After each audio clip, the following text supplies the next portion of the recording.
Okay, folks, Dr. Freedom here with you. Time some Doctor Who news from in and around the universe that may or may not make you go, oh my God, look at his glasses. Oh, well, these are my safety glasses. So, while I am blind as a bat, they also have the things on there, for work. So, I was wearing these tonight, and I was like, what the hell? I don't feel like changing glasses and all that, because normally I wear contacts. But you don't give a damn. Let's get to the stuff you're talking about. Now, let's start off. Let's really get going here, so you folks are like, I'm tired of it. Shut up, old man. All right. First, this is the screen cap right here. And if you look at the top of the screen, let's zoom in.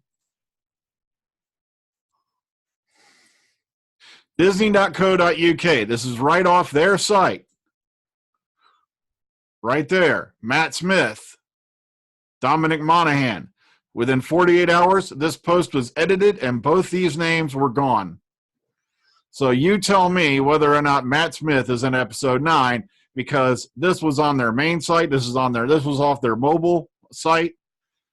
Bam. It's right there. It's in black and white, but they keep trying to sweep it under the rug. And I think it might have something to do with maybe Matt does have a major part of the plot. Doctor Who eyes, let's go. All right. Somebody's been running around spreading this particular rumor that the next episode being filmed is going to be a musical. The problem is, if this post had come out, like, say, a couple weeks ago, I'd say, okay, you've got something going here, because as we saw, there's a possibility that we've brought up that Florence Nightingale may be involved in one of the episodes. But that's not confirmed. Nobody knows that as a fact. And yet they've seen fit here to include this right here in this message.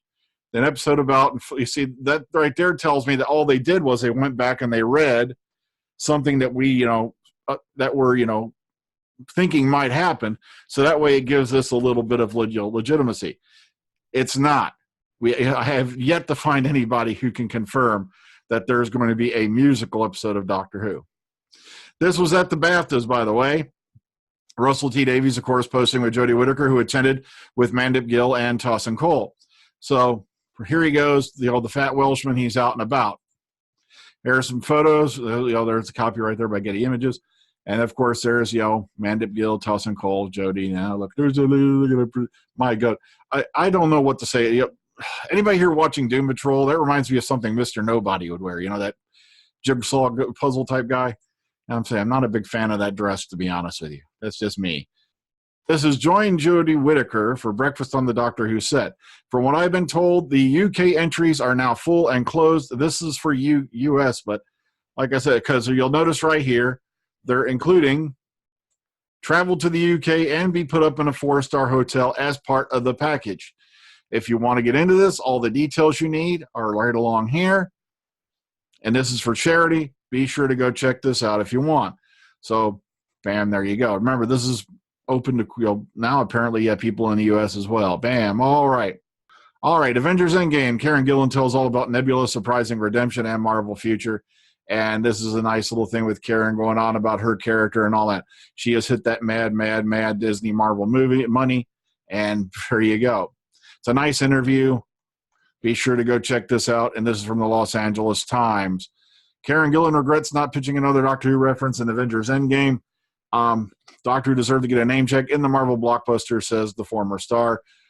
She's gone beyond Doctor Who, but she has not forgotten, where, the thing is, Karen Gillan was an up-and-comer, even, I think, before she got called in for Doctor Who. And Doctor Who did definitely help.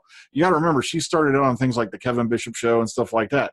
So I'm glad she's doing well. I'm glad she's there. I bet Matt Smith's glad she's there, because that way he's got somebody, to get some hotel room money for him every now and then and all that. So there you go, Karen out there again. All right, now go inside the Doctor's wardrobe with costume designer Ray Holman. And it's nice every now and then to find out, about the people who help make the show run. Get a little background information, what goes on behind the scenes.